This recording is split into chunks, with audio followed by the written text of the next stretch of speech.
In this week's case update, a California appellate court hands a borrower a victory in her lawsuit against the bank. Hi, I'm Julia Way, and I'm an attorney here at the law offices of Peter and Brewer.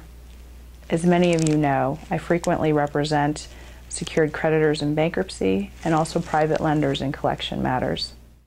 Although it's not exactly clear from the facts of the case, it looks like the borrower is trying to set aside a foreclosure sale. Now, California has an unusual rule. It's called the tender offer rule, which means the borrower has to tender the full amount of the payments in order to set aside a foreclosure sale, which is an incredibly difficult task. Here, the borrower made an allegation, which is factually supported, that the bank foreclosed too soon. This case was of special interest to me because normally California law has favored lenders. Additionally, California law has disfavored setting aside a foreclosure sale. However, this case was very unique because even though the borrower admitted that they couldn't afford the loan had adjusted, and I assume that's why she had applied for a loan modification. Despite all that, the lender's behavior was sufficiently egregious that the appellate court let her claims for intentional misrepresentation and other wrongful foreclosure defenses to stand so that it could go forward to trial. California has a statute, 2924GD, which requires a lender or its trustee to wait a full 7 days before conducting a foreclosure sale after there has been a court order.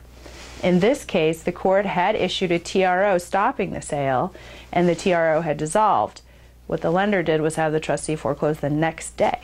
So clearly the evidence shows that the trustee did not wait the whole week. And so the borrower has now made a sufficient claim that the sale was void, which means they don't have to tender. So the facts of this case show that for lenders, there are a couple things going on, but number one, communication with the trustee of any court orders is paramount.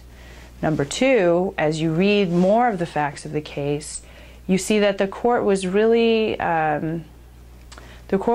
disappointed in the lender's conduct. All the representatives had continued to tell the borrower not to make her payments, or that there were records in the files showing that the foreclosure was on hold, or that it was frozen.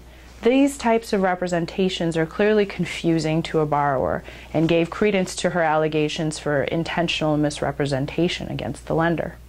To learn more about our firm and to read additional publications by our attorneys, please visit www.brewerfirm.com.